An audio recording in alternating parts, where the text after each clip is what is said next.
दाइ कस्तो छ जोस होली कतिको लागिरहेछ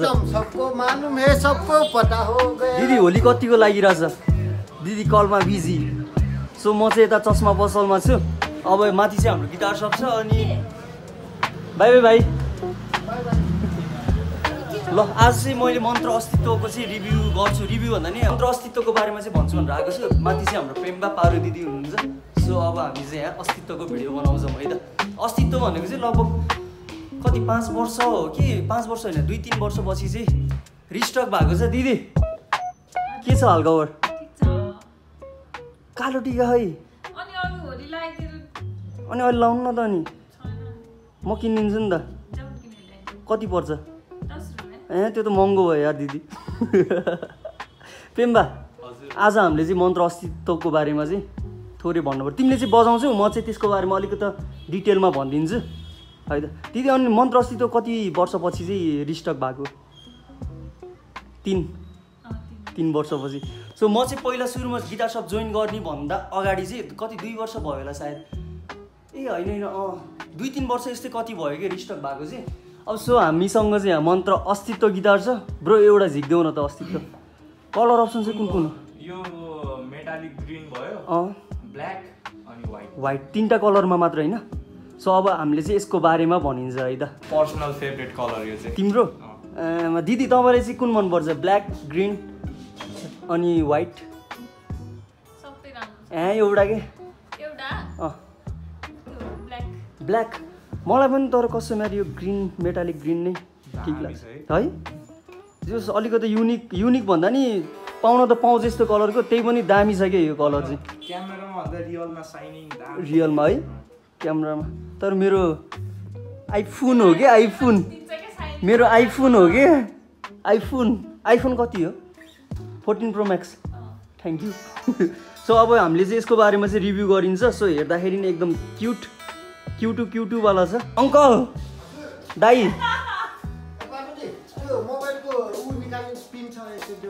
मैले त दाइले कलरै लिएर आउनुभयो सोचेर तर मैले अघि लगाइ भएको है दाइले फेरि पनि लगाइदिनु भयो मलाई तल जाँदाखेरि सुन्नु न एकचोटि यो मेटालिक ग्रीन व्हाइट र ब्ल्याकमा चाहिँ कुन कलर मन पर्यो तपाईँलाई चाहिँ मलाई आफ्नो पर्सनल फेभरेट वाला मलाई ग्रीन त्यो ब्ल्याक मन पर्छ ब्ल्याक ओए दुईटाको तर यहाँ दुईटालाई ग्रीन मन पर्यो दुईटालाई ब्ल्याक त्यही भएर चाहिँ यहाँ अलिकति हो ल सो अब हामीले चाहिँ यसको बारेमा भनिन्छ अब यो गिटारको कुरा गर्नु पर्दाखेरि चाहिँ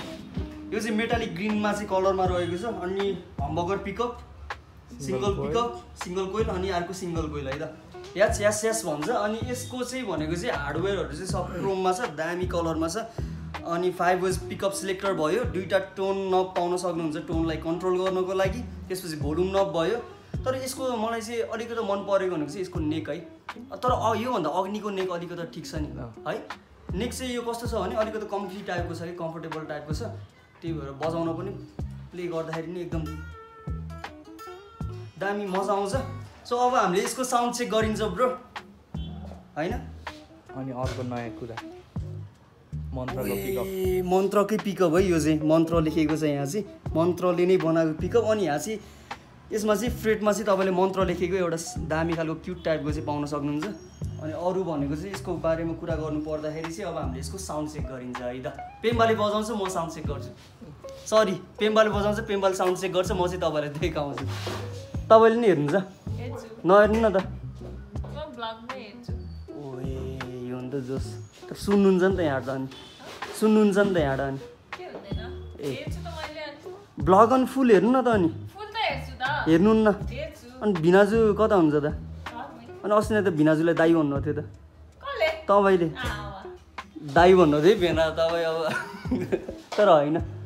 भेनाको नाम लिने बित्तिकै कस्तो मसक्क हो कि मान्छेहरू लजाएर हेर ल है त सो हामीले अब यसको साउन्ड चेक गरिन्छ ल रेडी हो ब्रो कुन बजाउँछु के गरौँ आउँछ तिमीले ट्राई गर्छु मैले सुने जतिको भन्छी कस्तो मतलब खत्रै आउँछ कि कस्तो ठिक त्यो सिकेको छैन अब अलिअलि जति सुनेको छु त्यति सुनेर मात्रै तिमीले बजाउन लाग्यो ल सिके छैनौ तिमीले म यस्तो गीतहरू खासै सुन्दिनँ त्यही भएर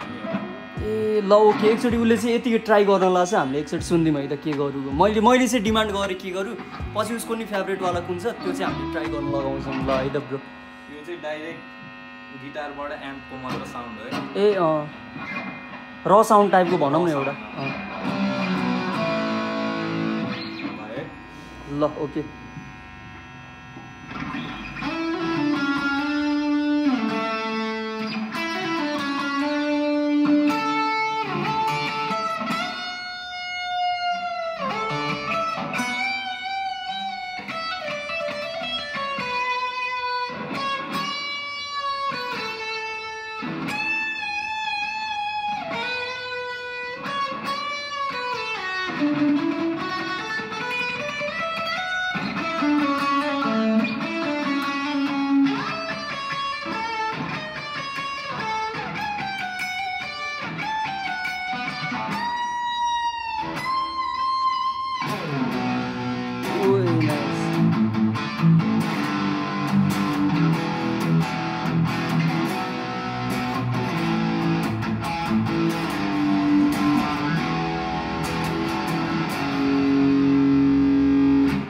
ब्रो तिमीले साँच्ची युट्युबमा मतलब युट्युब हेरेर सिकेको होइन तिमीले यतिको सोलो सुन्यौ अनि त्यसपछि मात्र हो फेसबुकतिर देखिरहेको थिएँ नि भन्न खोजेको कसैले बजाएको यताउति लेसनहरू चाहिँ हेरेन ल कसम ल दामी यार अरू तिमीलाई चाहिँ आउने कुन छ मतलब अरू बजाउनु पर्यो भने हल्का चलेको टाइपको ल त्यसो भए हल्का प्रीति बस्यो अलिकति प्रीति बस्यो ल है त प्रीति बस्यो है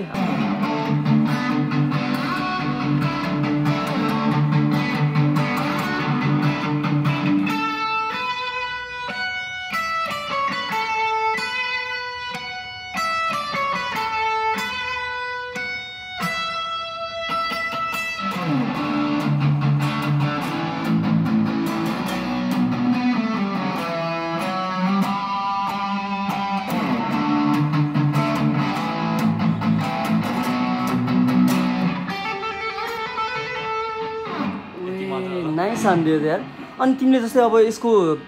साउन्डको बारेमा कुरा गर्नु पर्यो भने चाहिँ यसको बजेट अनुसार चाहिँ कस्तो छ यो बजेट अनुसार हेर्ने भए चाहिँ यो गिटार राम्रै छ इन्टरमिडिएटको लागि चाहिँ त्यस्तो प्रोफेसनलै चाहिँ छैन जो स्टेज सोहरू लोकल स्टेज सोहरू हुन्छ नि त्योभन्दा चाहिँ ठिक छ यसको क्लिन साउन्ड पनि अलिकति सुन क्लिन साउन्ड यसको प्राइस चाहिँ कति छ यसको प्राइस 23,500 23,500 ओके ल हामीले अब चाहिँ हामीले क्लिन साउन्ड सुन्छौँ है त यो मन्त्र अस्तित्वको क्लिन साउन्ड यो चाहिँ नेक पिकअप ओके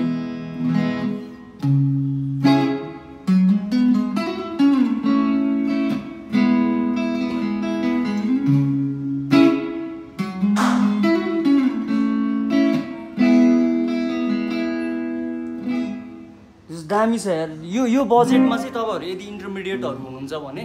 कुनै ल राम्रै खालको इन्भेस्ट गरौँ न भन्नुहुन्छ भने चाहिँ तपाईँहरूको लागि यो गिटार चाहिँ एकदम पर्फेक्ट हुन्छ सो यसमा चाहिँ जोस इन्भेस्ट गर्दा हुन्छ है तपाईँहरूले चाहिँ रिग्रेट चाहिँ फिल हुँदैन